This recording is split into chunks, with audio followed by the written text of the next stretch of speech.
Howdy, howdy, howdy, my name is Anachi Sasuke. Welcome back to Let's Read Homestuck.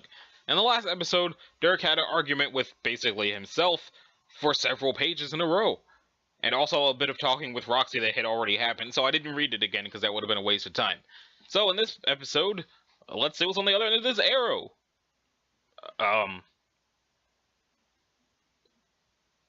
I don't know what I expected. Here, check it out. Dude, what are you doing? I'm proposing a distraction.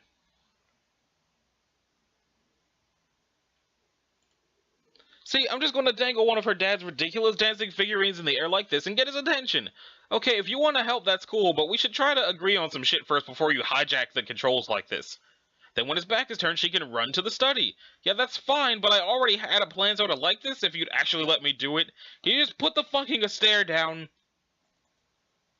Jane, now's your chance, run! Wait, what? The sign. Deploy Crux-Truder.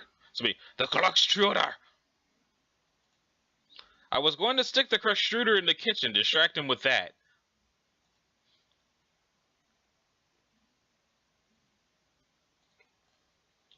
Once he follows it in, Jane can hurry into the study. Oh shit, it's Pony Pals! I guess Dad saved it from the explosion or something, that beautiful bastard. Yes. Hell yes. Hell fucking yes. Run to study. Oh gosh, another large contraption! Now, Jane, get to the computer in the study and ditch that tiara. Go, go, go! Okay, say, what's with the red text, Dirk? Are you typing with your most important instructions in red now? Yes. No. Alrighty, I am in my father's study. I've kindly asked Mr. Sebastian to hand over the reins to the silly computer shaped like a man. What now? Now you have the access to a clean computer, for one thing. Soon we can get started going through the steps necessary to launch the session. Oh, hell. What? Another interruption? I should step away for a moment to take this message. He's probably right. I'm distracted by too much bullshit at once lately. Who's right? Me. Jane, I'm going to leave you with the responder for a little while. Maybe he can help you get started. Think you can handle that, dude? I'm all about being able to handle that. You don't even know. I will perform an acrobatic pirouette onto the handle, wherein the handle literally represents my ability to handle that thing. Okay, got it. You and the handle are tight. We don't need a whole thing about this. Once I stick the landing on the handle like a champ, I'm going to get down on one knee, pull out a ring, and propose to it. The handle, I mean. Okay. Implying we will be married. Okay, long story short, you and the handle fuck gratuitously. Enough said. Try not to say I never gave you any responsibilities or never took you seriously as a viable, conscious being with free will. Also, please try not to make me regret this. You have nothing to worry about. Go talk to the alien. Talk to the alien.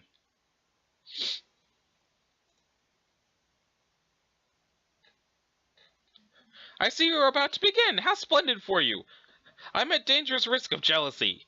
Why? Oh, it's just I'm running a bit behind schedule. I wanted to coordinate with your group in something approximating real time, and that has started to look less likely.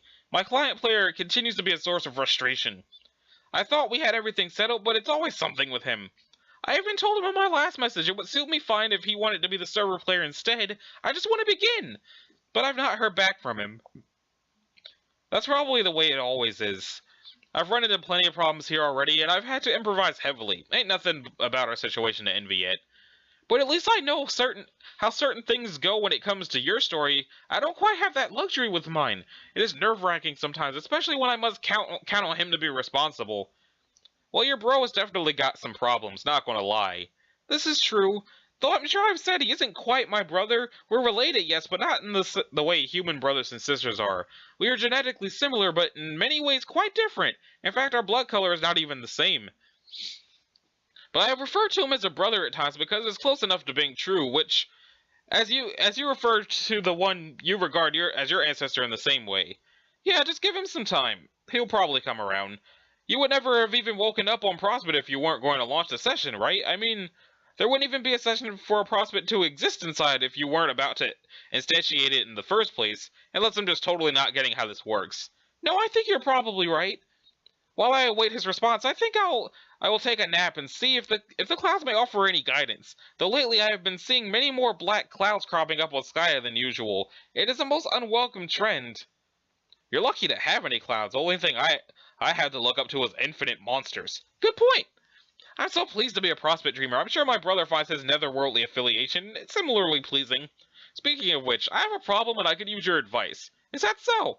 I killed an agent who snuck into my room to assassinate me. I'm not sure what to do about it now. I guess I could just ditch the corpse, but it's still only a matter of time before my cover is blown. Yes, that's a pickle. I honestly can't think of a way around this. Getting found out, I mean. Roxy has it easy, all floating off into space, completely oblivious to any danger. I don't know why it had to be this way for me, juggling these two waking selves at once. I guess I'm used to it, but it still makes for a pretty intense existence. Do you even know what the deal is with that? What that is? Like, is there any precedence in your readings? I don't know about precedent, but it makes plenty of sense to me as the type of path one might expect for a hero of heart. A path ruled by the heart aspect can be a journey of splintered self. That is, the player's being may exhibit the same kind of fragmentation which certain classes could cause in others. I think this is what triggered your dual awareness between waking and dream selves, though it would not surprise me if the symptoms manifested in even more ways than this. So that's what a Prince of Heart does? Just has like multiple waking consciousness disorders or something? Sounds kind of stupid. No! Like I said, these can be traits of such a hero, but it is not necessarily always the case, nor is it the defining property of the aspect. To understand the heart aspect better, you might use it interchangeably with the word soul. The hero uses the methods endowed by class to influence some way of the soul, or essence of being, or oneself or of others. Then I'm basically the Prince of Soul. Yes, that sounds kind of maybe a little cooler, sort of. Then what am I supposed to be able to do as a prince? Like, rule over souls in a pompous, regal manner? No! Again, surface meaning of classes and aspects can be deceptive. A prince is a destroyer class. It's very far on the actor side of the scale. Its more passive counterpart would be the bard class. Both of these are exclusively designated for male players. To understand a hero's capabilities, it always helps to search for the right way to parse the class aspect pair into a more explicit statement. For instance, being active, a prince could be viewed as one who destroys X or causes destruction through X, if X is the aspect, while the more passive bard could be seen as one who allows X to be destroyed or invites destruction through X, as if by the will of the aspect. I'm obviously no expert, but that sounds like a pretty odd thing for a bard to do. Maybe it is a quirky class, somewhat like a wildcard role for a hero, very unpredictable. They are typically known for their spontaneous and dramatic story-altering influence on the fate of a party. Some of the more remarkable tales involve such parties where the bard is single-handedly responsible for their spectacular downfall or improbable victory, or both. In truth, you are probably fortunate your group doesn't have one. I think we have enough unpredictability as it is. So, if I'm following, my title nearly parses as Destroyer of Souls. Indeed! Well, that's a little more badass sounding, I guess, but I'm not sure I'll ever feel a major need to destroy a soul unless I become a cartoonishly villainous sorcerer someday. I wouldn't be hasty in ruling it out. That is, finding the need to use the ability, not succumbing to any sort of villainy. We tend to have these roles for a reason, and that reason usually finds us, especially if we are to achieve God tier ascension. Okay. Do I do that? No, Dirk, no, I will not tell you. Give me a fucking break. Why don't you just tell me? Who cares about spoilers? What's going to happen if it's going to happen? That very well may be, but it will dreadfully complicate both our lives if what is to come results from self-fulfillment alone. A great deal of instructional material is very clear on this. Besides, you make it sound as though I know everything, which I most certainly do not. Pardon the sideways tongue. Wait, don't you? I thought you did. I have read much about your story in text and have pieced together the overarching, exceedingly complicated saga as best I could. I have as much authority over these events as a historian, and I'm at the mercy of my sources. I'm also able to access much of your adventure through this terminal, but there's a limitation to this too, which I may as well admit now to get you off my back. What? I can view all events involving you and your co-players on Earth for your entire lives until you enter the game. I can also view some events after your session begins, but not for very long thanks to your tipsy friend. Oh man, what the hell does she do? She blacks out your entire session! I'm not sure this is deliberate on her part, but thereafter I can see nothing at all. Huh. But I've never considered this to be to the detriment of either party. I still wish for us to collaborate and to help each other out. Beyond a certain point, we simply must communicate in the dark. Okay. So there are many things about your future I do not know, at least not firsthand, but as if you probably ventured, I am quite an enthusiastic admirer of your group of heroes and your incredible story. Though I can't see what happens much later, I can certainly speculate, and I very often do. I guess it would not hurt to share some of my speculation with you. In fact, now that I consider it, that could be the most fun thing of all. Speculation. Yes, theories! Examining all the clues and hazarding our guesses. What does it all mean? Everything about your vast epic points to a central mystery which I've not been able to solve yet. You might even call it the ultimate riddle if that were not already codified as a thing in scripture. I have so very many theories, and I wouldn't even know where to begin. So, you're kind of obsessed with us then. I wouldn't go that far. Oh my, I'm probably coming off as an absolute nutter now. No, not really. I just want to understand so I can ask, just to get a better sense of the nature of your admiration. When you engage in the aforementioned speculation, is it strictly on a factual basis? Or do you start to fictionalize? What I'm asking is, have you ever written stories about us? Yes. Interesting. Would you ever be inclined to share? Oh, no, no, no, no, no, no, no. I would be far too embarrassed to do that. That's cool. I'm not trying to pass judgment here, just curious. Do any of these stories about us by any chance involve romance? Well, maybe just, a wee bit. How wee? A smidgen or two. Which is it? One smidgen or two smidgens? Okay, a whole bloody lot of smidgens. Oh, I'm sorry. Okay, I'm seriously curious to read some. I won't show anyone, I promise. But you wouldn't even understand it. My species has a completely different understanding of romance than you do. It would probably offend you deeply. It might even sicken you. But that only makes me want to check it out more. Really, there's no way it's going to sicken or offend me. Whatever it is, I've seen worse. I'm not judging you at all here. I'm genuinely curious about your work. Now, I'm sorry, love. I just cannot abide. If I let anyone read it, I would curl up and die of shame. Okay, no biggie. Is there any kind of work you will share with me? Well, I often find myself immersed in speculation. I do often enjoy drawing the things I imagine. Oh, really? Yes. Any you'd be willing to spare a peek at? Well, yes, you've talked me into it.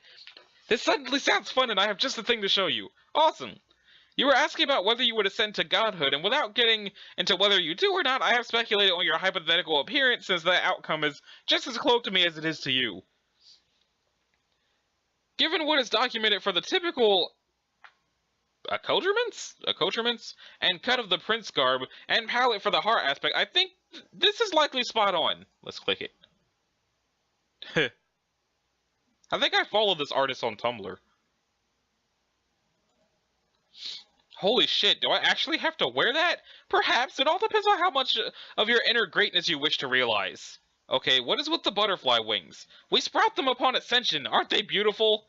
I have seen many depictions of such heroes with wings, unless they happen to be hiding them beneath their clothes. I guess I can't be absolutely sure, but I believe it's reasonably likely the upgrade is universal. I should sure as goddamn Christ hope the fuck not.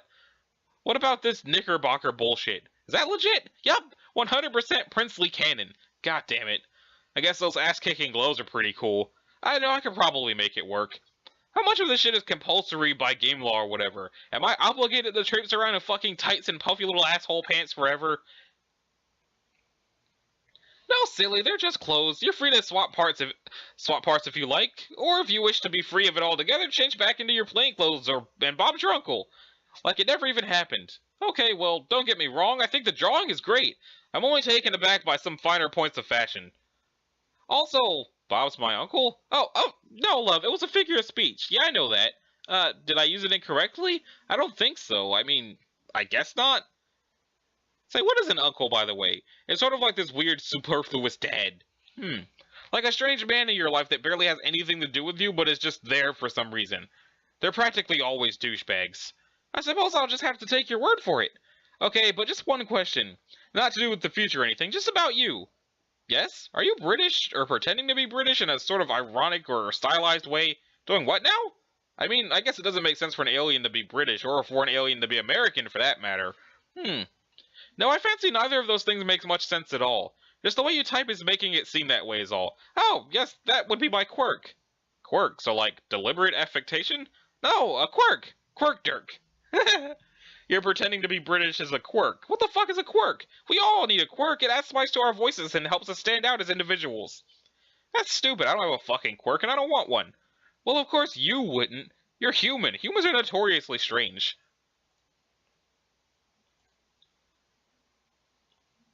There's so much talking. Okay. I think the romantic practices are particularly esoteric. Actually, I have written hundreds of pages examining the striking differences between human and troll romance, as well as reproductive habits, and as the comparison makes for a marvelous case study in xenobiocultural differences. As long as I'm sharing speculation with you, perhaps you would like to read my essays? I could even paste each page right here in succession and allow you to read them back to back to back to back to back to back. Oh, hell no. Ah, yes, you're right, of course. I'm probably getting carried away as usual. Forgive my enthusiasm, it's just that I so rarely have anyone to talk to who shares my passion for these matters. Certainly not my curmudgeonly co-player. I mean, not that all that stuff wouldn't be fascinating to pore through on some level, but we kind of have things to do here. Remember you were going to take a nap? By Jove, the nap! Yes, I really must secure a bit of shut-eye. By Jove? Oh, my lord. Your lord? What do you mean by that exactly? Nothing. Hang on, though. Before you go, you never did give me any actual advice on my situation with the dead agent and my blown cover. All right. I would look at it this way. You're moments away from beginning your session, yes? Sure. And you have already spent a long time gathering intelligence unbeknownst to the authorities. How much more do you expect to accumulate even if you could stay undetected? And how much strategic advantage is left to gain by delaying your discovery for much longer? I don't know. I said the time to make a stand is now. To hell with the Dursite tossers. Make your presence known. Let them see that the prince is awake, and make it abundantly clear what that means. Perhaps it is their turn to be nervous, to cower in the shadows and live in uncertainty? That is my advice. Do with it as you will. Now I'm off to get some rest. With any luck, the next time we convene, both our adventures will be well underway. Cheerio! You know, I'm not sure anyone ever actually says cheerio. Urania Umbracease cheering Timaeus testified. Unless they're pretending to be British or, oh, whatever. Go through bedroom door. You never leave your room through the actual egress. Your bro blocked the door ages ago with this totally pimped stone bust. You give Captain Snoop a little nod of approval every time you walk by to go to the bathroom. You like to think he nods back in a way that is so smooth and so subtle he literally doesn't move at all. The thing is too heavy to move out of the way, and in any case you don't really want to. You just use a different exit to your room.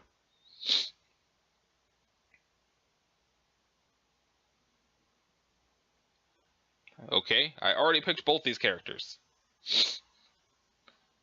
After an insane, full-blown whirlwind of free will up in here, you are ready to get off this roller coaster ride of absolute empowerment. You are feeling downright dizzy from the absurd amount of decisive autovolition heaped upon you, and you are more than ready to proceed linearly for a while. You are now Jane. A robot shaped like a bunny has just handed you the reins to a computer shaped like a man. What will you do? Well, in the next episode, Jane is going to pester the shades, but she's not going to do it right now. I'm going to do that later. So, this has been Anashi Sasuke. This was episode 81 of Let's Read Homestuck, and in the next episode, as previously stated, Jane is going to pester the shades, and then the episode after that, it'll be 413, and that'll be groovy. So, thank y'all for watching, and I will see you next time. Later.